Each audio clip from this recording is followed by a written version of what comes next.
everyone, welcome to the Real Estate Tax Tips channel. I am Cherry Chen, a chartered professional accountant located in Toronto, Ontario, Canada. And my mission is to become the Google map for hardworking Canadians seeking financial freedom. And today we are very lucky to have Lawrence Raponi, a senior associate from Equiton, which is a real estate investment trust, a private one, joining us today, sharing some tax benefit of investing in a REIT. But before I get started, if you find this video useful, make sure you give us a thumbs up and share it with your friends. Now with that, let's get started. So, hi Lawrence, welcome. Hi Cherry, thanks for having me. I'm really excited to be here. Yes, why don't you tell us a little bit about yourself? Yeah, sure. Where do I begin? So I got my start in real estate investing at a very young age. I bought my first property when I was an undergraduate student in university at, I think, 23 years old. Which university? I went to the University of Western Ontario, and I studied finance in undergrad. So I was told, I went to Waterloo, I was told Western is a party school. Yeah, we certainly had that reputation. I still think they do, and we had a lot of good times. Maybe we'll talk about some stories off camera. Yeah. But I did a ton of learning there as well, and that's actually where I started my real estate investment knowledge. Cool. It really started at that really young age of 23. You know what it is, Cherry? I realized at a really young age that I needed to take responsibility for my financial freedom. Right? No one was going to gift me anything. I'm not a trust fund kid. I don't come from a 1% rich family.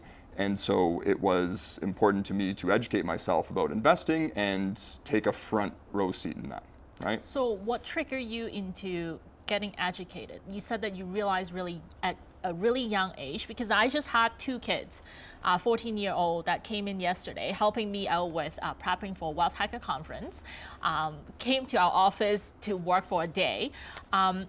They were looking for guidance. They were looking for investment advice. Yep. And it's not a common thing among teenagers nowadays to recognize that. No, it's not common at all. And I have this conversation with many clients. The biggest thing I notice is that personal finance, taking responsibility of one's finances, is not taught to children. It's not taught in schools, it's not part of their curriculum, and it's usually taught in the home, in my experience anyway. I'm the son of immigrants, we'll say. My parents were born in Europe, they came over here, and they brought their very hardworking mentality, and they imparted that to me. And so I was the kind of kid where at 10 years old, I had a paper route. My parents would throw me in the minivan with the papers, and we'd drive around and start chucking them on driveways. And I became interested in money and value and investing at a pretty young age. And that's what led me to finance as an undergrad. And obviously being in finance, you do what you know. And all I knew at finance when I was, I think, 19 when I started was stock market, right? Oh. Right? So how did you get started? I got started in the stock market, right? I had a couple of $100. I opened up a discretionary trading account, which I thought was really cool and exciting, and I barely knew how the damn thing worked, but I bought a couple of $100 of IBM stock, RBC, like just some blue chip names, and again, not knowing what I was doing, but it was the best way to learn. Now, as I progressed through my undergraduate degree and then eventually into grad school, I started learning much more about the different types of investable asset classes there are out there, not only public market investments like stocks and mutual funds and ETFs, but private market investments in real estate. And that really opened my eyes. And real estate's always been a part of my family. My grandfather was a little bit of a real estate investor in some small way himself. And so the benefits of physical real estate ownership was always part of my life as a kid. And so that's part of also the reason why I gravitated towards real estate. Tell us a little bit about your first real estate investment. Yeah. So like I said, I purchased my first property at 23. I was just finishing up my undergrad at that point. And me and three friends each put $20,000 together, borrowed from our parents, mommy and daddy, the bank of mom and dad, and we purchased a big Victorian home, about 4,500 square feet in downtown London at a downtown zoning. It was fantastic. Well, we thought it was fantastic. In hindsight, we really didn't know what we were doing, but we thought it was a great idea. And so we bought the house. The house was in its current state being used as a business. It was a commercial property for a truck insurance business. And we went to the city and we filed for a land use change and we turned it into a lodging house. And we put in 12 units. And shortly after we put in 12 units, a knock on the door came and it was the president of a fraternity. and they wanted to rent our home from us. It's a 12-unit house. It's perfect for a fraternity. Yeah. And we said yes. And so again, never being a landlord ourselves, let alone to students, let alone to a fraternity, we had them in, and they've actually been in the house for, I want to say 12 years now, 13 years now. Oh, you still own that property? I still own the house today. Oh, wow. Yeah. Not without its hiccups, of course, but it was a really good learning opportunity, and I sort of used that first acquisition as a springboard into the world of real estate. Wow, that's impressive. I don't know what I was thinking about at the age of 23. Let me recount as you are talking, telling me about the story in terms of converting a commercial property into kind of a residential. It is not residential. All I could think of is tax implication. Yes. And I'm sorry about that. But back to my 23-year-old self, I don't think I was thinking much about investment at all. Good for you. A lot of people weren't, but again, it comes from the home, because again, we're not taught it in school. So it came from my parents, right? And now that that type of information has been distilled on me, that value system, my children are going to get the exact same thing, right? Yeah, and for maybe sure. you can share maybe a similar background. Yeah. I found that it's common among a lot of immigrants. Yeah. To be honest, immigrant children as well. Yeah. The other thing I want to ask you is that, how's that house doing? So how much did you pay for it at the time with your friends? We paid $420,000. $420,000. So we each borrowed $20,000 from our parents. We paid $420K for the house. That was still quite a bit at the time. It was back then. I mean, $420 for anyone is not nothing. But yeah, in today's value, if you can buy a 4,000 square foot property zoned downtown, in even a secondary city like London, the house is probably doubled in value, if not more today. Wow. So we've done quite well. And in terms of its performance, I didn't know this again at the time, but when you're taking on a student rental, for obvious reasons, depreciation can be high. Students aren't very kind to their properties. Any student landlord will know this. But the benefit of student rentals is that they cash flow like crazy. Yes. And that's what we're seeing today. It is a very, very strong performer on the cash flow side. It is seeing some depreciation just because of its use, but the cash flow more than makes up for it. We're very happy with it, or else I would have sold it already. Yeah, of course, of course. And then, so you also share with me that you're in finance, and as far as I know, everyone who graduated, even from my class, a lot of them actually took they completed the CA exam. At the time, it's still called Charter Accountant. They completed their Charter Accountant final exam, and then they went on to do their CFA, because everyone wants to become an investment banker. Yes, so everyone. I did too. I fell victim to that, I'll call it a false dream at the beginning too. Well, it's very alluring. It's sexy, right? This idea of making a ton of money, living your life downtown, going to bars, talking to clients, and getting paid a ton of money to do all that. Especially for any young man in undergrad finance aspires to be that. Yeah. And if they say they're not, they're lying.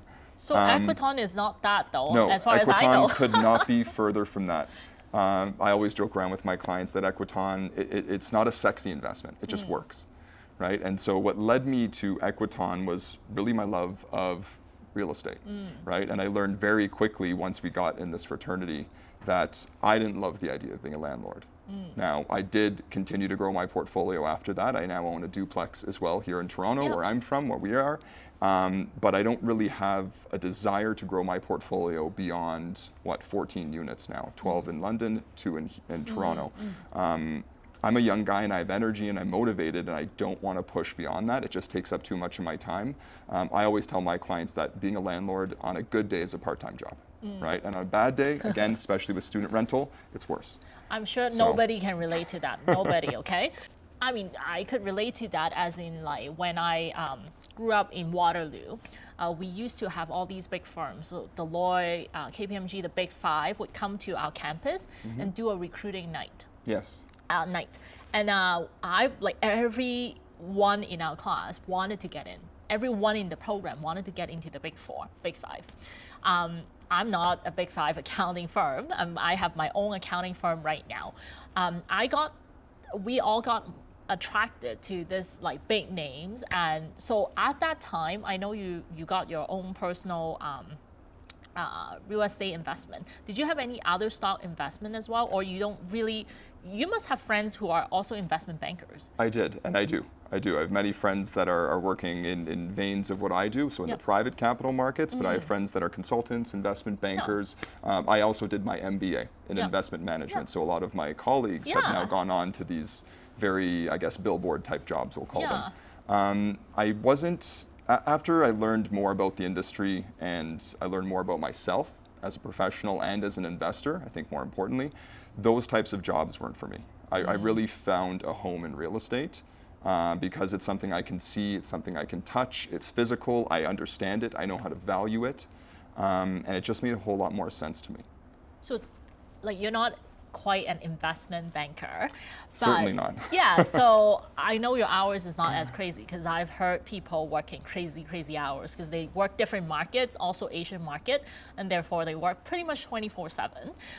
So you now enjoy a better lifestyle. Yes, I enjoy a very, it's not a cushy lifestyle by any means because I am at the behest of my clients, right? I am in a client-facing role. My job is to service my 200 plus clients, right? If they need something from me, if they have a question about the current interest rate environment and the deviation between the Fed raising rates and the Bank of Canada raising rates. What does that mean for Canadian real estate or FX markets? Or do I want to purchase this new development investment versus a long-term buy and hold rental strategy? I'm always trying to add value to my clients, whether it's specific to an Equiton investment or just a question about their portfolio. Because again, I own my own real estate as well, right? So I can speak to both sides. Yeah, that's great. That's great. So, by the way, I mentioned that we won't mention that, but I'm going to mention it anyway.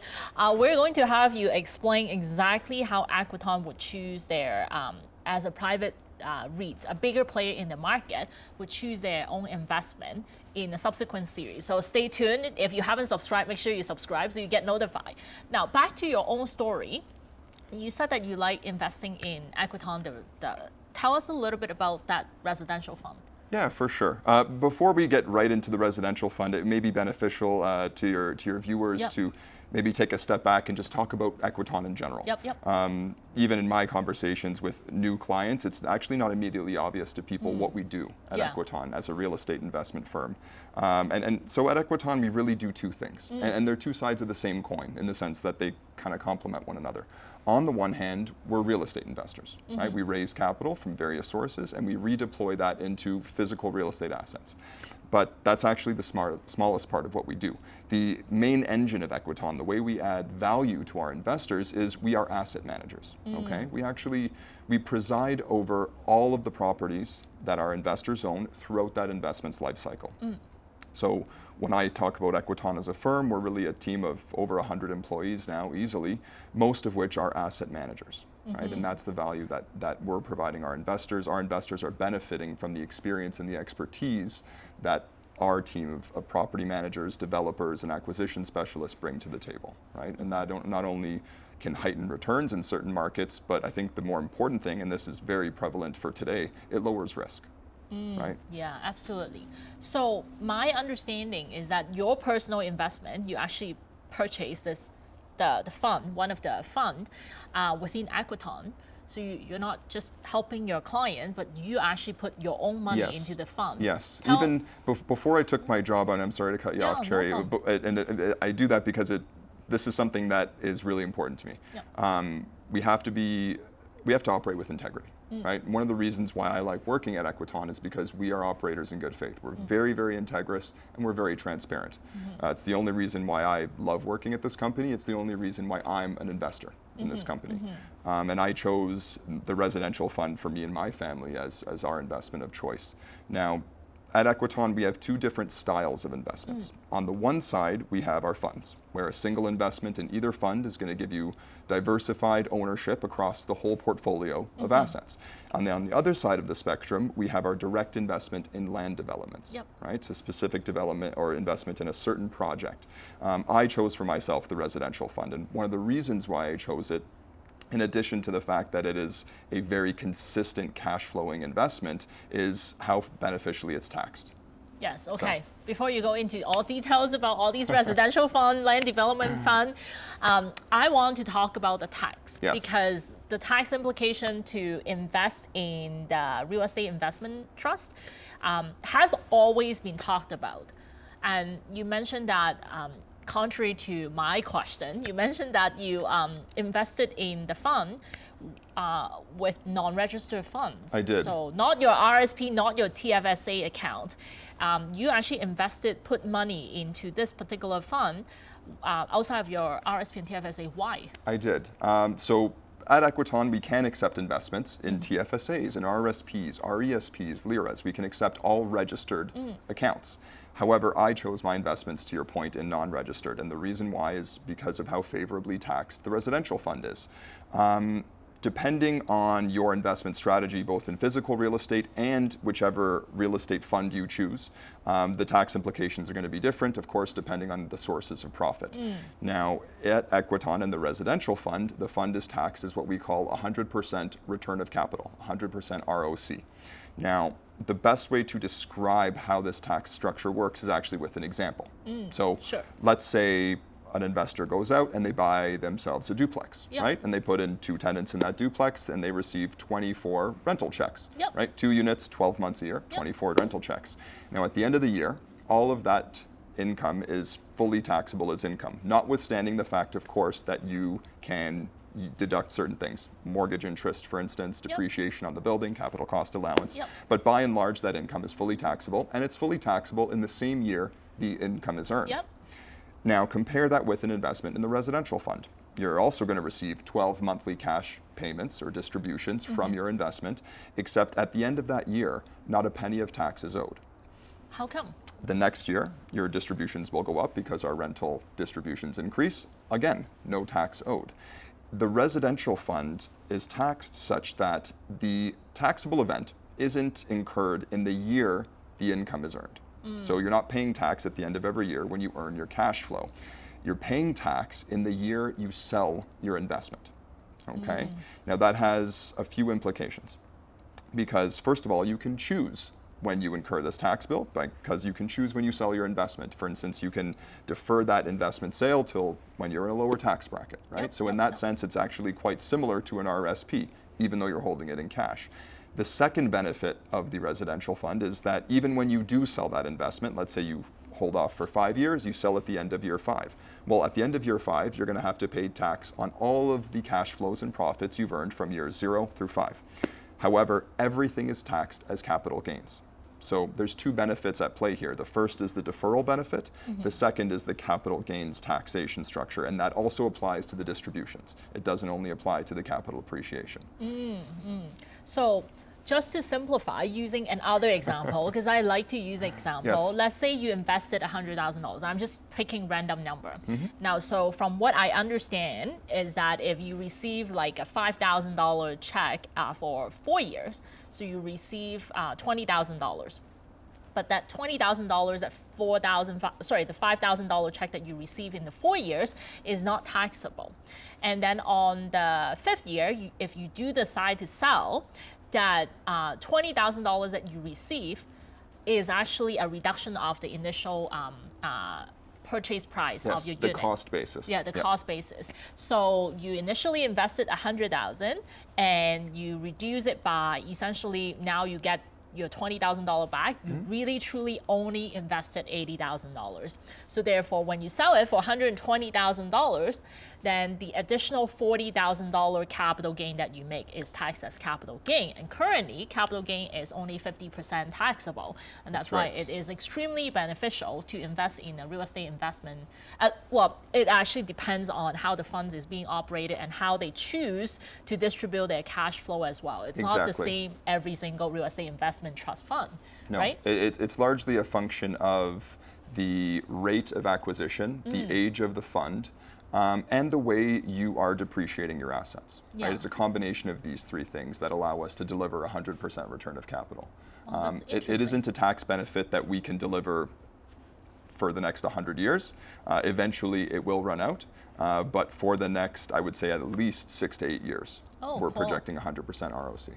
Wow, that's awesome. Yeah. That sounds really cool. So, but I don't want to get too much into details because I know there's a lot of noise in the market about buying multifamily residential units. So I wanted to learn from the expert Because how big is the residential funds right now? It is the fund that we founded our company on. Yep. So it's our first fund, and it's massive as a result. We have over 750 million worth of properties in this fund, Yep. Over 30 different properties. So then there you go. So that's why I don't want to give away too much in this particular video, and I want to have a detailed analysis on in terms of how you, as a fund, how you select a multifamily property to purchase, because that's something that we all want to learn. And I Yes. know there's a lot of interest in buying multifamily unit, so that's what we're going to talk about next time. So if you haven't subscribed to our channel, make sure that you hit the subscribe button and give us a thumbs up. Thank you so much, Lawrence. Oh, it's always a pleasure, Cherry, and I look forward to doing this again. Yeah, awesome. Thank you. All right, take care. Yeah.